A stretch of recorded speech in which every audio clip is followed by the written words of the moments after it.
வணக்கம், welcome to Tiruchendur Sundar. நான் உங்கள் கோட்டை சுந்தர். ஆல்ரெடி ஒரு லென்த்தி வீடியோ போட்டிருப்பேன். கோவில் தரிசனம் எப்படி போகுது, சீனியர் சிட்டிசன்ஸ் மூத்த குடிமக்கள் தரிசனம் செல்ற வழியெல்லாம் எப்படின்னு சொல்லி போட்டிருப்பேன்.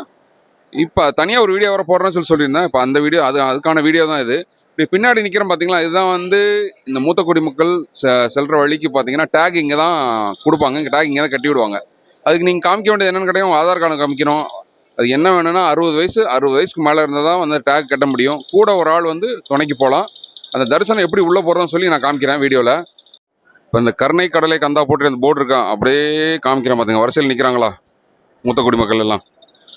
இந்த வரிசை வழியாக தான் அப்படியே உள்ளே போய் தரிசனத்துக்கு போகணும். இந்த வரிசையில் ஒரு வயசு கீழே உள்ள குழந்தை கூட்டம் தான் இந்த வரிசையில் போகலாம். இந்த வரிசையில் போகலாம். இப்போ மாற்றுத்திறனாளிகள் மற்றும் கர்ப்பிணி பெண்கள் வந்து இந்த வரிசையில் போகலாம். இதில் ரொம்ப முக்கியமான விஷயம் என்னென்னா, சீனியர் சிட்டிசன்ஸ் மூத்த குடிமக்களுக்கு டேக் கட்டினா தான் கண்டிப்பாக வந்து தரிசனத்துக்கு அனுமதிப்பாங்க. ஸோ வந்து நம்ம வீடியோவில் முதல்ல ஆரம்பத்திலே சொன்ன மாதிரி தான் டேக் கட்டுற இடத்துல டேக் கட்டிட்டு வந்துடுங்க.